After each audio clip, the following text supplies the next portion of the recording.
مامۆستاجان ئەلێم پرسیارەکەی من دەربارەی بەردەڕەشەکەی ئەوەی کە لە کەعبەیە بیستومە من ئەوەی کە ئەو بەردەڕەشە لەگە ئادەم و حەوایە کە هاتووەتە سەر عەرز خۆی لە ڕاستیە سپی بۆ بەهۆی گوناحەکانی مرۆڤەکانەوە ڕەش بووە. بەڵێ قوربانگیان پێغەمبەر فەرمێ صلی الله عليه وسلم حجر الأسود لە بەهەشتەوە هاتووەتە سەر زەوی كان أشد بياضا من اللبن. رسول الله فەرمێ صلى الله عليه وسلم حجر الأسود لا شير سبيتر بو فسودته خطايا بني آدم. گوناهی بني آدم أو باش کرد بۆیە ئێستا پێی ئەوترێ حجر الأسود. حجر الأسود ئەم حجر الأسود ئەم بەردەڕەشە شیفا ناهێنێ بۆ هیچ کەس. پێغەمبەری خوا صلی الله عليه وسلم تەنها دەستی لێداوە و ماچی کردووە.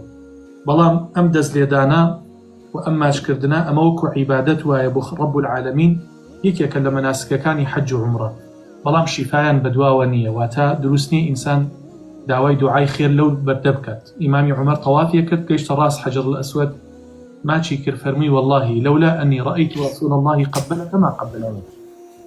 ئەگەر رسول الله نبینایە صلى الله عليه وسلم ماش تێ کرد، منش ماشتم ناکرد.